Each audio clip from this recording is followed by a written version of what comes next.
Baba Mwenyezi Mungu, kwa jina la Yesu Kristo, Mungu wetu, tunataka kukaribia enzi yako kwa njia ya unyenyekevu na imani.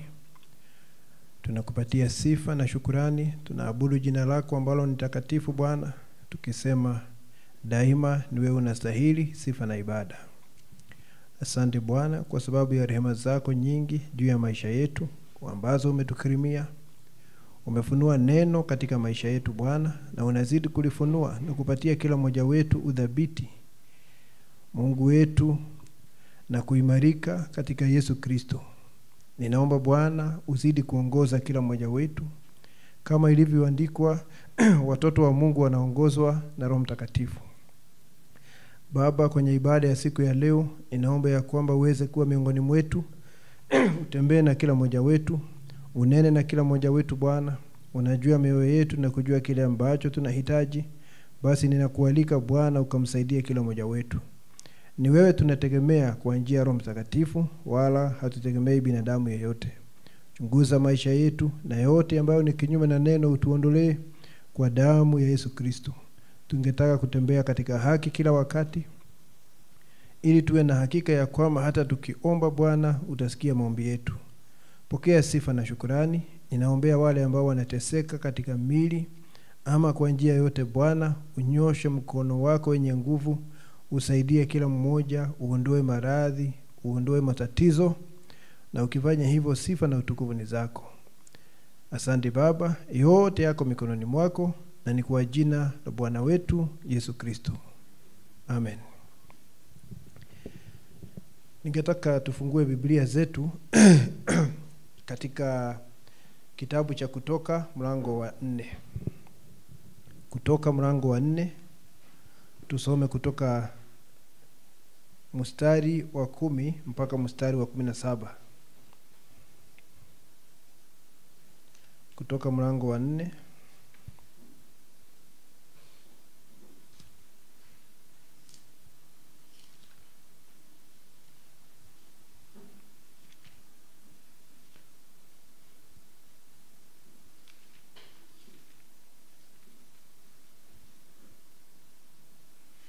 mstari wa 10 mpaka 17. Musa akamwambia Bwana, Bwana, mimi si msemaji tokea zamani, wala tokea hapo uliposema na mtumishi wako, maana mimi si mwepesi wa kusema na ulimi wangu ni mzito. Bwana akamwambia, ni nani aliyekifanya kinywa cha mwanadamu? Au ni nani afanyaye mtu kuwa bubu au kiziwi au mwenye kuona au kuwa kipofu? Si mimi Bwana? Basi sasa enenda, nami nitakuwa pamoja na kinywa chako na kukufundisha utakalo linena. Akasema, Mungu, na kuomba tuma kwa mkono wake huyo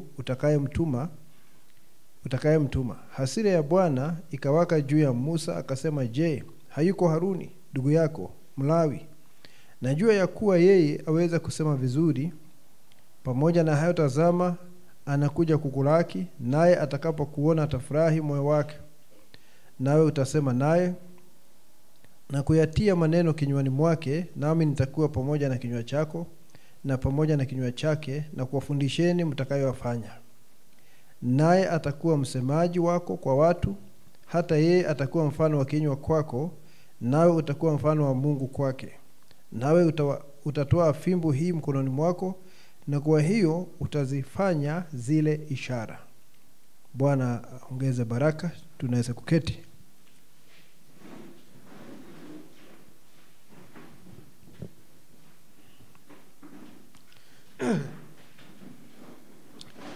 Baada ya kusoma hayo maandiko ambayo tumesoma katika Kutoka, ningetaka kuongea juu ya kusema hivi, kutokana na hayo maandiko ya Musa, uliteuliwa kukabiliana na changamoto ya kizazi hiki.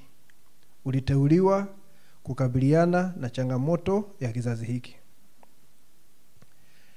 Unaona, Musa anatoa udhuru na kusema ya kwamba ulimi wake ni mzito na hajui kuongea vizuri, hataki kufanya vile ambavyo Bwana amemwambia. Lakini Musa alikuwa ameteuliwa kwa hiyo kazi, na hakuna mwingine ambaye angechukua nafasi hiyo isipokuwa Musa.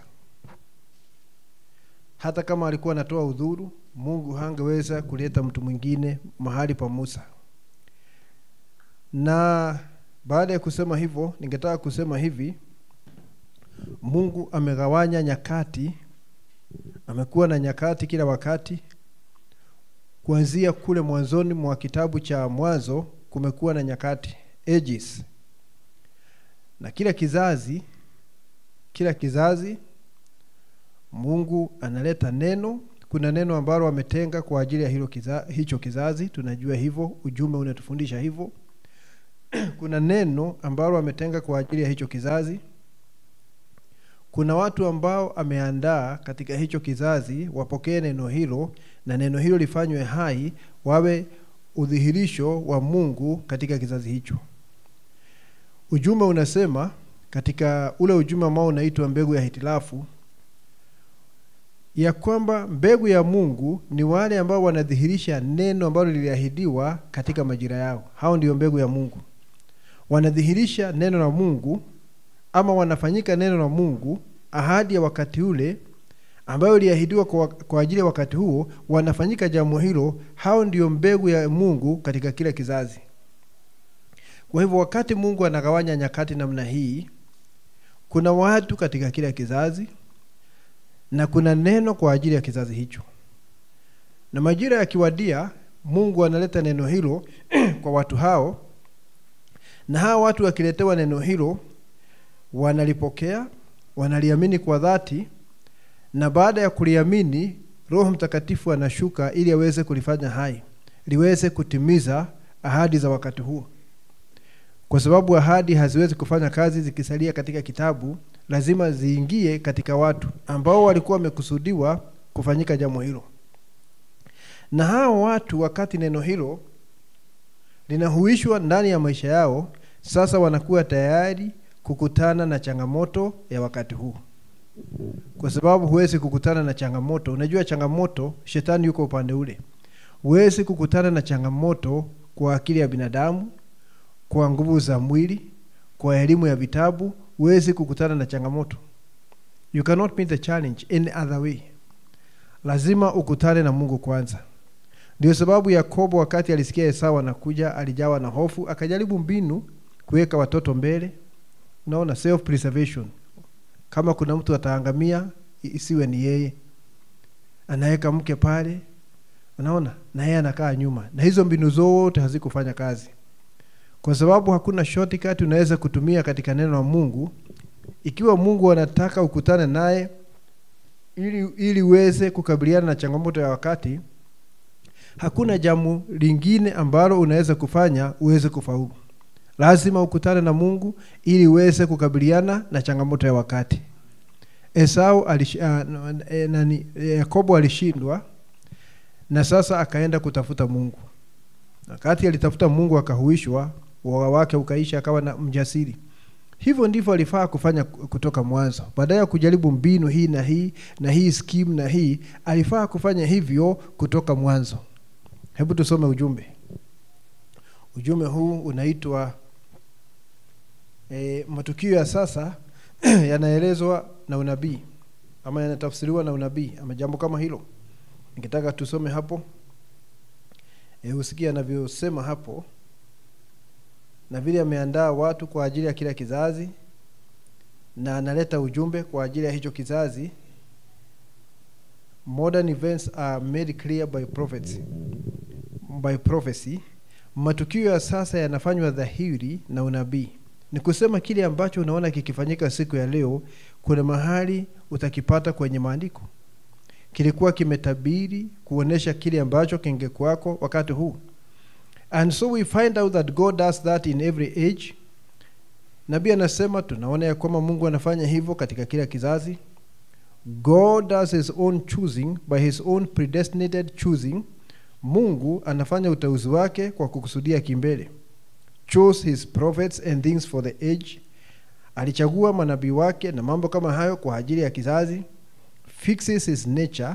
Na wakati Mungu anachagua mjumbe, kwa mfano, anampatia asili yake. Nature ni asili ya mtu. The man's nature, asili yake. The man's style of preaching, mpaka namna ya kuhubiri mtu ni kupatiwa anapatiwa. Huwezi kuiga mtu mwingine. Kwa sababu ukiiga mtu mwingine, nani ataishi maisha yako? Umeacha yako ukaishi ya mwingine, nani ataishi yako? See? The man's style of preaching, namna yake ya kuhubiri, their gift, and all that he does is meet the challenge of that day. Anasema vile ambavyo Mungu anamtengeneza huyu mtu, asili yake, namna yake ya kuhubiri, kipawa chake, mambo yote ambayo anafanya juu ya maisha ya mtu huyu ni kukutana na changamoto ya siku hiyo. God creates that man and sent him. Mungu aliumba huyo mtu ama alimtengeneza na akamtuma. And in his mind, as I preached on last night, we are a germ of the gene of God. Na kama vile ambavyo nilisema jana usiku, sisi ni chembe za Mungu. He knew that man would be there at that age before there was ever a molecule or light or anything else in the earth. Na kabla ya kuwepo nuru ama chembe ya chochote, Mungu alijua huyo mtu angekuwa hapo kwa ajili ya hicho kizazi. Na unajua wakati unaongea juu ya mjumbe wa kanisa, hatuongei juu ya mjumbe wa kanisa peke yake, tunaongea hata na waaminio, kuhusu waaminio wa kile kizazi. Kwa sababu ni wao analetea ujumbe. Sasa atabaki namna gani peke yake? Vile ambavyo Mungu anamweka mjumbe, anaandaa mpaka wale waaminio namna hiyo. Kwa sababu nabii anasema hivi, anasema kwa mfano yeye, mjumbe wakati wa mwisho, Elia nabii, aliteuliwa pamoja na wale watamuamini. They were predestinated together. Yeye na wale watamuamini waliteuliwa pamoja. Elewa jambo hilo. Anasema hivi, for you are a gene of your father, and you are in your father, yet your father had no fellowship with you, because he was in there, but you knew it not, and he knew it not. Anasema wewe ni mbegu ya baba yako. Hapa tunaongea kimwili, lakini kuna wakati baba yako hakukujua, lakini ulikuwa ndani yake, na hakuwa na ushirika nawe, na ulikuwa ndani yake, lakini hamshirikiani kwa sababu ulikuwa ni chembe ndani yake. But you knew it not, and he knew it not. Wewe hukujua na baba yako wa duniani hakujua, lakini Mungu hayuko hivyo, anajua kila kitu. Baba yako na baba yangu, ama tuseme mzazi wako, kabla ya wewe kuzaliwa alikuwa anatamani sana aone mpaka sura yako. Hana habari na hajui huyu mtoto atatokea namna gani, lakini Mungu anajua kila kitu. He knew it not, you knew it not, hukujua naye hakujua, but you was manifested that he might fellowship with you, lakini ukadhihirishwa ili aweze kuwa na ushirika nawe. And you been born again, you are born of eternal life. Na wewe katika kuzaliwa mara ya pili unazaliwa na uzima wa milele. And that is the only one form of eternal life. That is God's life, Zoe. The word Zoe, only one form of eternal life. Unaona? Na unazaliwa tena, unazaliwa na uzima wa milele. Lakini pale unaona ya kwamba wakati unaletwa katika haya maisha, Mungu anakupatia asili yako, analeta neno la majira haya. Mambo haya yote Mungu anafanya ili uweze kukutana na changamoto ya wakati ambao unaishi. Na Mungu kama amekuchagua, haijalishi utaona ukiwa duni namna gani, haijalishi utaona ukiwa mdhaifu namna gani. Ikiwa Mungu amekuchagua uishi katika kizazi na ukutane na changamoto inaweza kuwa ni kubwa sana ya kizazi, ujue Mungu amekuchagua. Musa aliona ya kwamba hatoshi. He felt very insufficient. Aliona ya kwamba hatoshi. Mara nyingi hata wewe na mimi tunahisi namna hiyo, lakini Mungu aliona ni wewe unafaa kwa ajili ya hiyo siku. Na Musa akaanza kutoa udhuru, akasema sijui kunena, ulimi wangu ni mzito na mambo mengine mengi, mpaka Mungu akakasirika. Kwa sababu ya vile Mungu ameleta visababu vingi. Akamwambia basi wewe hutanena, nitakupatia neno, wewe utakuwa Mungu kwa Aaron. Aaron atakuwa nabii na wewe utakuwa Mungu. Ili hii kazi iweze kufanywa, kwa sababu Mungu akikuchagua kwa ajili ya jambo fulani, hawezi kupatia mtu mwingine hiyo kazi. Na ndio sababu wakati unapata ufunuo, Mungu amekuweka mahali fulani katika uchumi wake, fanya kazi hiyo kwa moyo wako wote. Kwa sababu ni wewe Mungu ameweka pale na hakuweka mtu mwingine. Na hakuna mtu ambaye anaweza kuchukua nafasi yako. Hamna. Hamna mtu ambaye anaweza kuchukua nafasi yako. Ndio sababu wakati Mungu anakufunulia jukumu lako katika mwili wa Yesu Kristo, fanya kwa moyo wako wote. Na kuna mahali nabii anasema hivi, sitaki kunukuu ujumbe tena ili niweze kuokoa wakati. Anasema kila kitu ambacho unapitia kilipangwa kabla ya misingi ya ulimwengu. Everything is pre-planned. Kilipangwa kabla ya misingi ya ulimwengu. Ukija hapa siku ya leo, kuna watu umekutana nao barabarani. Kaingia kwenye matatu, kuna mtu mliketi karibu na yeye. Unajua hiyo ilipangwa. Mutaketi na huyo mtu hapo. Wakati umepitia shule, ulikuwa unakaa kwa dawati yako na kuna yule ambaye alikuwa ni jirani yako, hiyo ilikuwa imeonekana itakuwa hivyo. Kwa sababu nabii anasema kila kitu cha muaminio kilipangwa kimbele. Anasema it was pre-planned. Kilipangwa kimbele. Na ukielewa hivyo,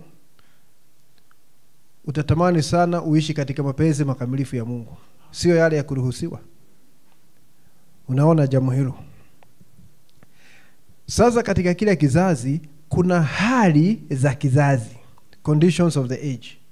Kuna hali za kizazi na kuna changamoto za kizazi. Na ujue huu ni mchuano baina ya Mungu na Shetani. A contest between Satan and God. Si unaona picha ya Ayubu? Shetani anaenda mkutano kule mbinguni, anaulizwa na Mungu, umetoka wapi? Nilikuwa na randa tu kwa dunia. Na randa tu nazunguka hapa na pale. Na Mungu anamuuliza, na umeona mtumishi wangu mwaminifu Ayubu? Na Shetani ni negative. Na usitake kuwa negative ndugu. Tuwa ndugu wakisema kitu kizuri nasema, hiyo haiko namna hiyo. Mnasema, hiyo ndugu ni wa dhamani sana. Si ati anajua, si mtu wa dhamani hivyo. Usitake kuwa negative kwa sababu Shetani ni negative. Hakuna kitu positive. Mungu akisema kitu kizuri, Shetani anasema negative. Wakati alileta Adam na Hawa katika bustani ya Edeni na akaweka pale na ukamilifu na kila kitu, Shetani alikuja akaonesha hata hivyo Mungu amewaweka mambo si makamilifu. Kuna kitu amewazuilia. Na hapa Mungu anamwambia Shetani, mtumishi wangu mwaminifu. Anasema huyu mtu si mwaminifu. Umemwekea ulinzi, umemzungukia na ulinzi, sasa atakosaje kuwa mwaminifu kwako? Ni kwa sababu ya hiyo favor. Ondoa favor uone akikutukana. Shetani ni negative. Brother, sister, usiwe negative. Yaani mtu kinyume kila wakati na haoni kitu kizuri. Na analeta negative energy kila wakati. Naona? Ama tunaketi chini tukiwa wandugu, tunasema tufanye hivi na hivi, tunaona hii inafaa kwa ajili ya kanisa, na mwingine kazi yake siku zote ni kupinga. Hakuna kitu anaona kizuri. Nasema hiyo mipango yangu sioni ikiwa mizuri. Na si kwamba ana suluhisho, ni apinge tu. Naona? Ni kusaidia Shetani kazi. Ni kusaidia Shetani kazi. Unaona jambo hilo? Wakati Mungu alimuuliza Shetani, umeona Ayubu? Shetani alisema huyo mtu si mwaminifu. Ukiondoa ulinzi atakutukana. Na akapatiwa ruhusa afanye mambo hayo kwa sababu hapa ni mchuano wa baina ya Shetani na Mungu, lakini subject kile ambacho kinapiganiwa ni binadamu. Binadamu ndiye mhusika pale, lakini hapa kuna nguvu mbili supernatural. Unaona ambazo zinapigana. Ndio sababu tunasema dunia hii ni uwanja wa vita. Kila mtu lazima awe askari hapa. Ukilala ndugu, ukilala utalipuliwa. Utapigwa artillery na risasi za kiroho na Shetani. Ukilala lazima uamke, tujue kwamba tuko ndani ya vita. Kila dada ni mwanajeshi, kila ndugu ni mwanajeshi. Lakini hatupigani vita vya kimwili, ni vita vya kiroho. That's right brother. Sijui kama unajua saa ile ndugu unapiga magoti uombe, unatatiza ufalme mzima wa Shetani. Na unatuma confusion katika ule ufalme.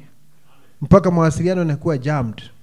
Pepo ambaye alijikuwa anajaribu kuongea na mwingine kona ile ili waende mahali wafanye operation inakuwa jammed kwa sababu kuna interference kutoka roho mwingine. Na ni wewe unaomba.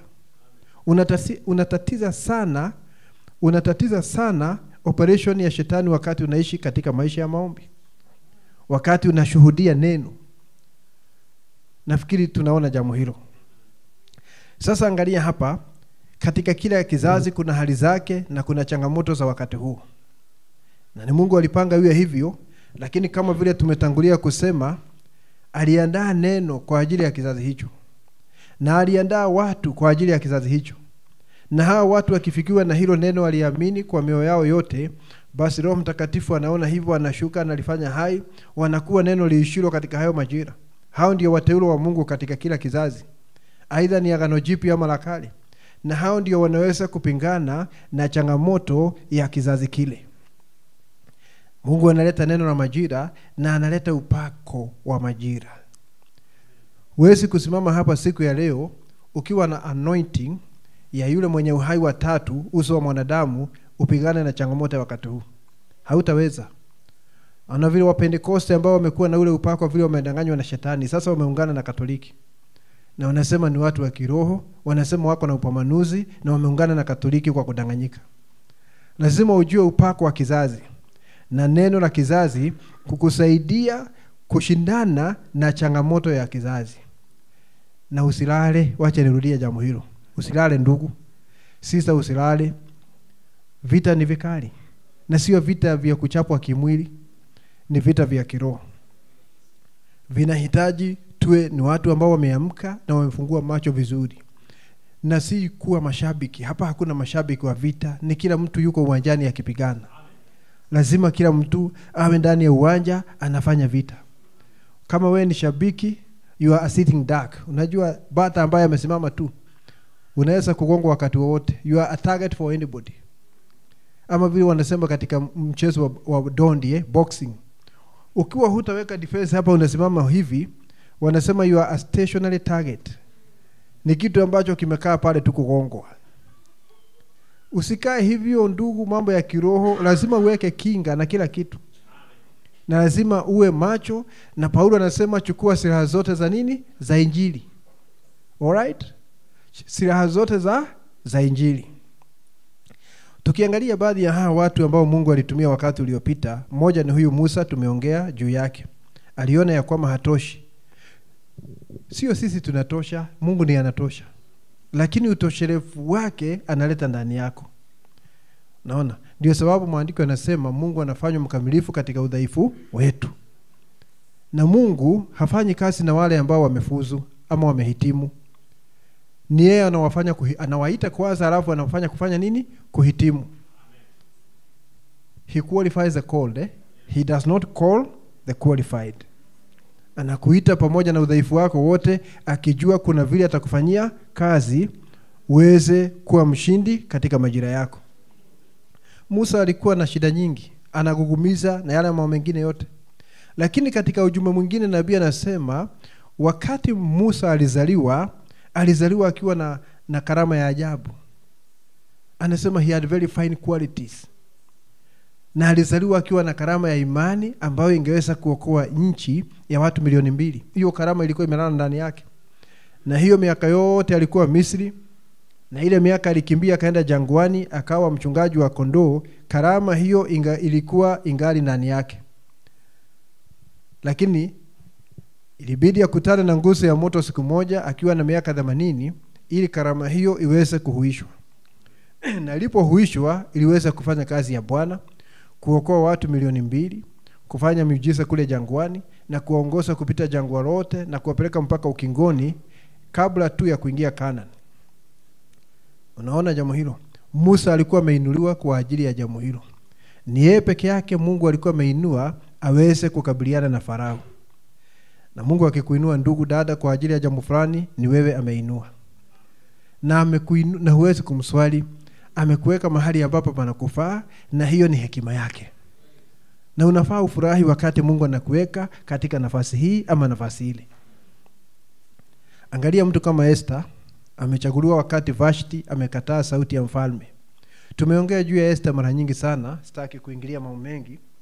Tunajua Vashti mfano wa Pentekoste alikataa sauti ya mfalme siku ya 7. Ni wa Pentekoste wakikataa ujumbe mwishoni mwa Laodikia. Na baada ya kukataa basi ikasemekana bikira fanya nini? Aletwe. Ndio sababu kuna ujumbe unaitwa choosing of a bride, kuchaguliwa kwa biharusi, baada ya Vashti kukataa nini? Mwaliko. Baada wa Pentekoste kukataa neno, kuna kuchaguliwa kwa biharusi, choosing of a bride. Bwana anachagua biharusi. Na Yesu akaandaliwa na siku moja ikafika siku ya squeeze, lakini hakuwa ameamka kabisa, na ndio sababu nasema tuamke. Hatari ikaja ikafika mlangoni, lakini yeye haoni. Akaamshwa mara ya kwanza, akatoa udhuru kama Musa tu. Musa alisema sijui kuongea, na Yesu akasema huwezi kuingia pale bila miadi, appointment. Na sijapata appointment kwa siku 30. Ukiingia pale kwa kudhamiria utauawa, kwa sababu hakuwa naelewa nafasi yake. Mke wa mtu hawezi kufanya appointment aone mume wake, lakini wengine wanaweza kufanya appointment. Yeye hakuwa ameona jambo hilo, lakini wakati aliamka akasema liwe liwalo.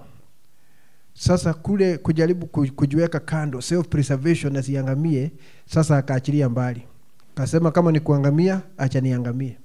Maana Mordekai amemwambia, ukidhani ya kwamba wewe utanusurika, basi Mungu ataleta msaada kwa Wayahudi kwa njia nyingine, lakini wewe na nyumba ya baba yako mtaangamizwa. Na hapo akaamka ili aweze kufanya kazi yake. Yeye ndiye alitumika kuharibu kazi ya Haman.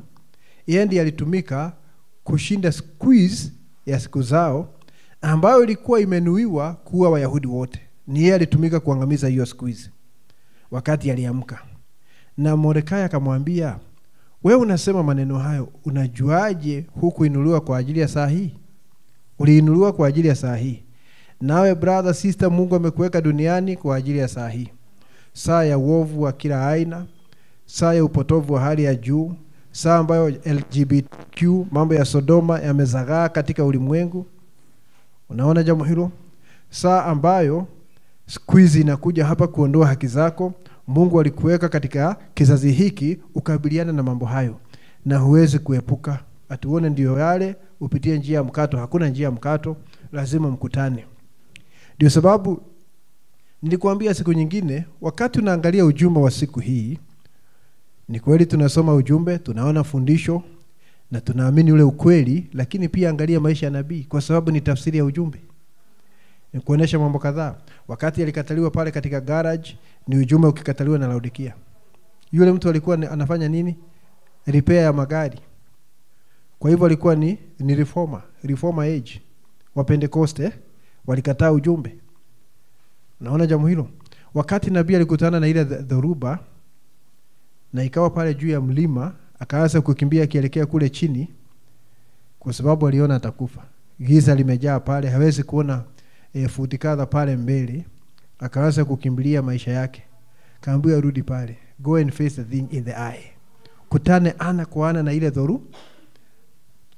Inakuonesha nini? Huwezi kuepuka squeeze. Huwezi kuepuka squeeze. Alikuwa anaikimbia, akaambiwa rudi. Hiyo ni tafsiri ya ujumbe, kuonesha hata waaminio mahali tunaelekea. Ama unafikiri dhoruba yetu ni nini? Sio lazima iwe hali ya anga. Dhoruba yetu ni mambo ya squeeze wa ndugu. Na huwezi kuepuka, lazima ukutane ana kwa ana. Na wakati akasema huu ndio mwisho wa Billy Branham, kwa sababu hakuna binadamu anaweza kustahimili jambo hili. Na wakati anafikiria jambo hilo, sauti ikamwambia, mimi niliumba upepo, lakini shetani huwa anaingia nani? Anatembea akiwa juu ya upepo ambao niliumba ili afanye madhara. Sasa unahitajika unene neno. Na tunajua hiyo hadithi. Akasema dhoruba, toka mahali ulikuwa umetoka. Unaona? Rudi mahali ulikuwa umetoka. Na dhoruba hile ikatatawanyika. Na anasema baada ya dakika kadhaa alikuwa anachomeka na jua kali sana. Mahali ambapo theluji ilikuwa inaanguka inakuwa kama sijui sentimita 30, kitu kama hicho. Sasa anasema jua ni kali sana. Kuonesha kuna squeeze inakuja, lakini Mungu anakuandaa ili uweze kukutana nayo. Na huwezi kuepuka kitu ambacho Mungu amesema kitakuja. Naona? Alimwambia Petro kuna siku itafika utapelekwa mahali ambapo hutaki kuenda wakati utazeeka. Na Biblia inasema katika kitabu cha Yohana, kwa kusema hivyo alikuwa anaonesha aina ya kifo ambacho Petro atakufa ili amtukuze Mungu. Na Petro alipelekwa msalabani na akainamishwa, miguu juu, kichwa chini. Unaona? Na alikuwa amesema hivyo kimbele. Na siku hiyo wakati ilifika, historia inasema hivi, hiyo huwezi kusoma hapa katika Biblia, katika historia ya Ukristo. Wakati Petro aliona hiyo hali imefika, akaanza kutoroka. Wakati anatoroka akaona ono, akaambiwa rudi mahali ambapo wanataka kukuua, rudi mahali hapo. Na wakati anarudi hapo akaona ni Yesu Kristo anasulubishwa tena kupitia Petro. Mungu kama anasema jambo, utapitia jambo ndugu, uweze kuepuka. Kwa sababu uwezo wote na mamlaka ni yake. Unasema hiyo inaonesha yeye ni dikteta sana. Ni dikteta mzuri kwa sababu ni mkamilifu. Akisema kitu, yeye ni mkamilifu na tena ni mwenye haki. Unaona jambo hilo? Na Mungu hana ukatili ndani yake. Mungu akainua Daudi ili Daudi aweze kukabiliana na ile changamoto ambayo ilikuwa imelemea Israeli kwa siku 40. Siku 40 mpaka mfalme ambaye amekuwa akijidai hawezi kufanya jambo. Na Daudi akaja tu just at the right time. Akatumwa na baba saa ile ambayo inastahili, just at the right time, ili aweze kuja kusaidia wana wa Israeli katika ile hali ya kusongwa. Aweze kuwasaidia. Na akashindwa, huyu mtu anaongea haya maneno na hawa watu wamesimama hapa. Yaani hakuna mtu wa kupingana na huyu mtu. Anatukana majeshi ya Bwana na hawa watu mpaka mfalme wako tu hapa wanamwangalia. Yaani alistaajabu kwa sababu yeye hakuwa ni mtu aina hiyo. Ati changamoto inatokea na wewe unaiangalia tu. Hawa watu wote mpaka hawa wanajeshi ninaona wako na ngao ambao zinametameta, wako na mikuki, wako na kila kitu, na wanaangalia huyu jamaa tu akitukana neno la Mungu. Ni kwa sababu aliletwa aweze kukutana na hiyo changamoto. Alikuwa ameandaliwa na amepakwa, na sasa ameletwa mahali kuna changamoto ili Israeli wa take note, waone ya kwamba huyu ndio mkombozi wao wa siku zijazo. Unaona? Na akajulishwa kwa wana wa Israeli kwa njia hiyo. Yaani wakati Mungu anakuleta ndugu, dada katika hiki kizazi, anakuweka hapa duniani, amekuweka hapa ukutane na changamoto ya kizazi. Anajua kuna changamoto, lakini anakuandaa kwanza kabla ya kukulilisi, kabla ya kukuachilia sasa nenda ukutane na changamoto. Unajua huwezi kuachilia mtoto mambo mengi. Mtoto unamlinda sana. Unazuia mambo mengi. Kwa sababu hana uwezo wa kujisimamia. Lakini unaanza kuachilia pole. Siku moja atakuwa mwanaume ambaye anaweza kukabiliana na changamoto yoyote. Angalia siku ya leo. Tumeongea juu ya wale waamini wa zamani zilizopita. Angalia siku ya leo, ni mwishoni mwa dahari, ni mwishoni mwa historia. Nabii anasema katika ujumbe wa nyakati 7 za kanisa, anasema uovu wa kila kizazi umeletwa hapa siku ya leo. Kila roho chafu ambayo imewahi kuwepo inapatikana hapa. Mnajua roho ya Kaini iko hapa, ya mauaji, ya kuinua mawazo kuliko neno la Mungu iko hapa siku ya leo. Roho ya wakati wa Nuhu uko hapa katika ulimwengu. Slay Queens iko hapa siku ya leo. Roho ya Nimrod kuleta dunia pamoja, naona waabudu shetani, iko hapa siku ya leo. Si ni kweli? Roho ya Sodoma na Gomora iko hapa siku ya leo. Yezebeli yuko hapa. Roho ya Judas iko hapa. Ya Mafarisayo iko hapa. Kila roho chafu ambayo imekuwapo katika historia ya ulimwengu inapatikana siku ya leo, na haipatikani hewani, inapatikana ndani ya watu. Wale mnakutana nao on a daily basis. Wengine wamevaa suti na tai lakini wako na hizo roho tumetaja. Suti na tai haikufanyi muungwana. Ungwana ni katika moyo. That's true, brother. Kila uchafu uko hapa siku ya leo na watu wakali, na hata hivyo Mungu amependezwa kukuweka miongoni mwa watu kama hao. Wakati mwingine unaugua katika moyo kwa sababu ya yale yanafanywa, na labda uko karibu pale. Unaugua katika moyo. Unaona jambo hilo? Unachukizwa na yale yanafanyika. Wengine ni majirani zako, ni wanakuudhi na huja wafanyia chochote. Na Mungu alipendezwa kukuweka hapo uweze kuwa shahidi wake.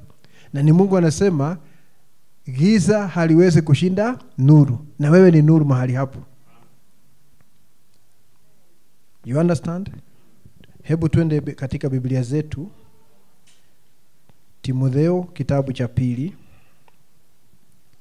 Timotheo kitabu cha pili.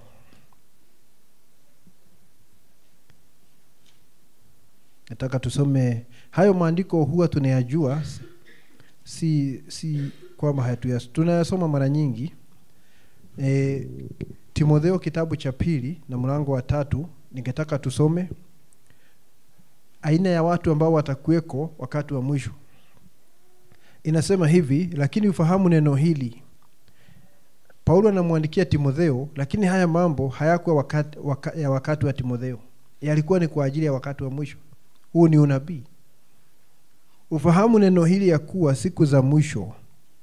Tuko wapi siku ya leo? Tuko siku za mwisho. Kutakuwako nyakati za hatari. Perilous times, dangerous. Maana watu watakuwa wenye kujipenda wenyewe. Unaona Je, wako duniani? Okay. Wenye kupenda fedha wako duniani? Wenye kujisifu. Kiburi. Na kwanza wanasaidiwa sana na mtandao wa kijamii, social media, kuweka kiburi chao pale, the pride of life na mafanikio na kila kitu. Wenye kiburi, wenye kutukana, right? Wasiotii wazazi wao, right? Wasio na shukrani. Watu wasio na shukrani. Unasaidia mtu lakini anaona ilikuwa ni haki yake. Hata hawezi kusema asanti, hiyo ilikuwa ni haki yake. He was entitled. Ni wale ndio watu wako katika dunia. Wasio safi, yani mtu mchafu, na si mchafu mwili, mawazo yake, namna ya kuongea, ni mtu mchafu, vulgar. Okay? Wasiowapenda wakwao, hata upendo wa kawaida hamna. Wasiotaka kufanya suluhu, yani hawataki, kama kulikuwa na vita baina yao ama tuseme shida baina yao, hawataki kupatanishwa. Hawataki amani, wanataka vurugu iendelee. Wasingiziaji, unajua kusingizia mtu ni kumwekelea maneno ya uongo. Wasiojizuia, yani wanaachilia tamaa ziende kabisa, tamaa za kimwili. Wakali, watu wakali. Hata nakwambia mimi ninaweza kukuua, mimi naweza kukugonga. Huoni wakati mwingine vile kuna kitu kinaitwa road rage. Watu wakiendesha magari barabarani wanafungiana, unaona mpaka mtu anatoa bunduki kwa sababu umemfungia. Kwambia I can blow away your brains. Naweza kukufunua kichwa mara moja. Unaona? Watu wakali. Naona jambo hilo. Wasiopenda mema. Mtu hataki mambo mema, anataka maovu tu. Kwa sababu shetani amempaka aweze kuwa hivyo katika moyo wake. Wasaliti. Najua msaliti ni mtu ambaye mnaenda vizuri lakini anafanya mambo nyuma ya mgongo wako. Hujui. Wakaidi, mtu ambaye hataki kuwa chini ya amri. Wenye kujivuna, naona kifua mbele. Wapendao anasa kuliko kumpenda Mungu. Anasa, mambo ya kufurahisha mwili. Ndio sababu Uingereza huwa wanasema Mungu wetu wa kizazi hiki ni soka. Mungu wetu wa kizazi hiki ni soka. Kwa hivyo yeye kama ana support timu fulani katika ligi ya Uingereza na mechi itaanza saa 9, saa 3 anakuwa pale uwanjani akingoja saa 9. Kwa sababu soka ni Mungu wake. Unaona? Wengine ni kupenda kulewa, wengine wanaenda kwa bash, kupenda anasa kuliko kumpenda Mungu. Unaona jambo hilo?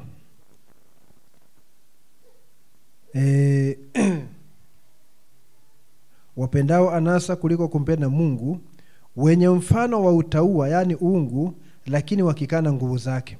Watu wanajiita wa Kristo lakini wamekataa neno la majira haya. Kwa sababu neno hili ukiliamini ndilo linakupatia nguvu ya kuwa Mkristo halisi. Lakini wanajiita wa Kristo, Bwana asifiwe, jioni ya leo nimeokoka. Lakini hawezi kuamini ujumbe ambao utamfanya Mkristo halisi. Na hatari ni hii, wenye mfano wa utauwa, wanajifanya wa Kristo lakini wakikana nguvu zake, na unafanya hivyo ili waweze kudanganya. It is deception. Ya kwamba ni wa Kristo na si wa Kristo. lakini wakikana nguvu zake anamwambia hao nao ujiepushe nao. Na hiyo ni sawa na kusema tokeni miongoni mwao. Sijui kama unajua mambo hayo yote tumesoma, huo ni muhuri wa 4. Muhuri wa 4 ni nguvu 3 zikiwa zimewekwa pamoja. Are we together? Muhuri wa 4 ni farasi wa kijivu. Kijivu sio rangi maalum, ni rangi zimewekwa pamoja.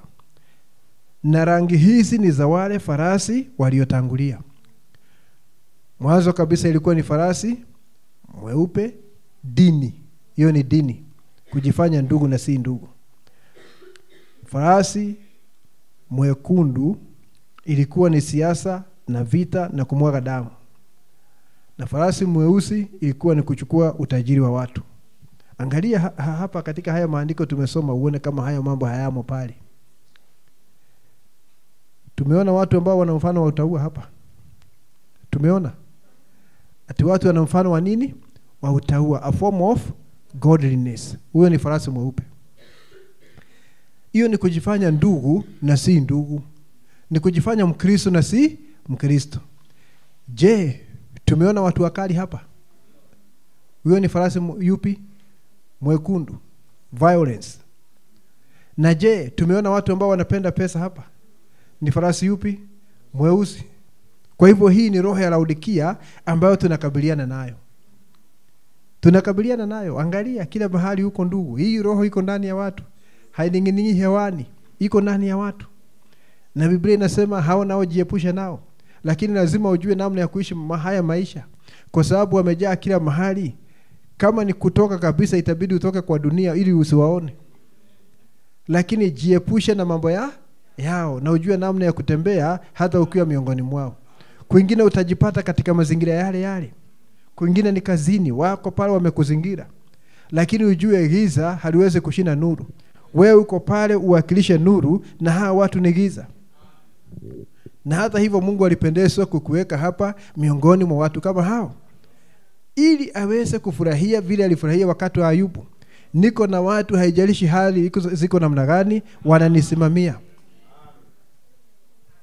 Sister, Mungu anajua labda mahali unafanya kazi kuna wanaume ambao wanakufungia jicho kila wakati, watu wachafu, watu wa ulimwengu. Na Mungu anataka uweze kuwa na ushindi ukiwa hapo. Mwanamke mwenye haki hawezi chafuliwa na mtu hata katika majaribu kama hayo. Kwa sababu ninajua sister wako na changamoto nyingi sana. Unaenda kufanya biashara, ukiuza bidhaa zako, yule jamaa anasema keep change. Na hiyo keep change ni bait, ni mtego. Unaona sasa amepata hook. Next time anaweza shikilia hiyo hook, hapa niko na investment, hapa nimewekeza. Ile change yangu ambayo niliacha hapa niliwekeza. Hiyo keep change ni chafu. Na kaka akijua namba yako ya simu anatumia pesa 500, ati ilikuwa tu ni airtime, na huko amemuomba airtime. Naona, na ni mtu wa ulimwengu, anataka akuangushe. Na unajua muaminio akiangusha, jehanamu kunakuwa na bash, kwa sababu ushuhuda wake umetiwa dosari. Lakini Mungu anakuweka katika mazingira yote, brother sister, uweze kuwa mshindi mahali pale. Ndio sababu kuna roho wa wakati huu, upako wa tai, na kuna neno la majira haya, Ufunuo ngurumo 7. Mambo hayo yanafanywa hai ndani yetu ili tuweze kukutana na changamoto ya kizazi. Ndio sababu nabii anasema ya kwamba kizazi hiki tunahitaji imani kamilifu ambayo inashinda hali zote. Tunahitaji kina dada walio na hii imani. Kiingia mahali palipo na wanaume ambao wanaongea maneno machafu, akiingia pale mpaka wananyamaza, kwa sababu mwangaza umeingia. Na mwangaza una nguvu zaidi kuliko giza. Mungu anatuandaa kwa ajili ya jambo hili. Ameachilia upako wa kizazi. Tunaweza kuona mambo haya yote. Tunaweza kuona mpaka mtu mdanganyifu mahali amejificha, kwa sababu tuna upako wa tai. Na tunaweza kuona mpaka nia za watu na anataka kwenda wapi. Hata wakati anaanza mazungumzo unaona anaenda wapi na haya mazungumzo. You can see the direction. na unajua namna ya kukatilia mbali mambo kama hayo. Lazima tujue namna ya kupigana vita vya kiroho, kwa sababu hatupigani na watu walio na damu na mwili. Ukienda labda mtu amekukasirisha ndugu, mweke kofi, hapo haujashindana. Umeingia level yake. Umeshuka kwa level yake, kwa sababu yeye kama ni kupigana na changamoto atafanya sasa vile umefanya saa hiyo. Lakini mbinu zetu ni za kiroho.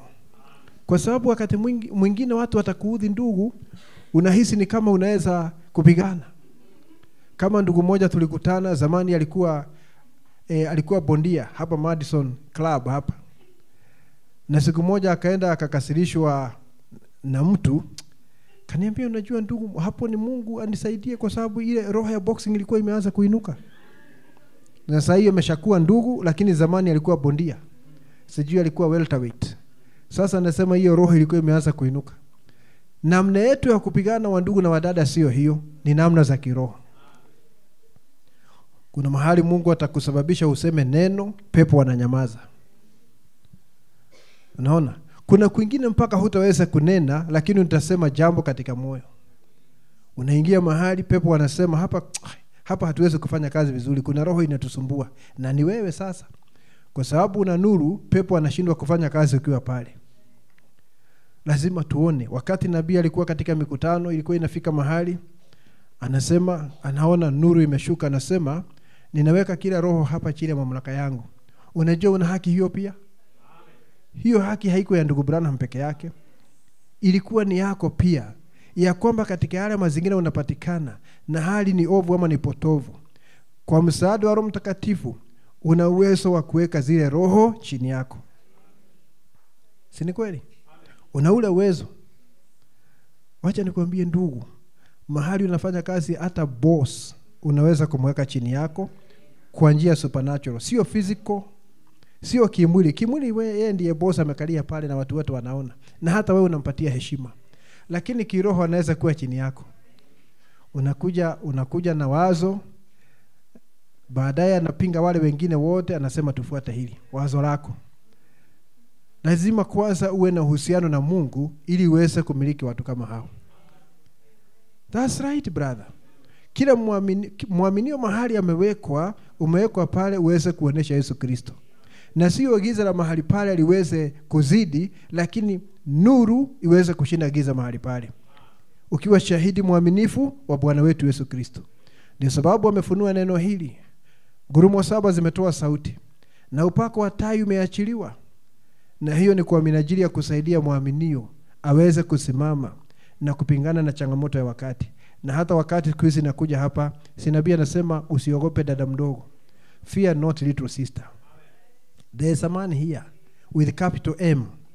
Huyo man mnajua ni malaika wa Bwana ambaye anaweza kuwasha taa.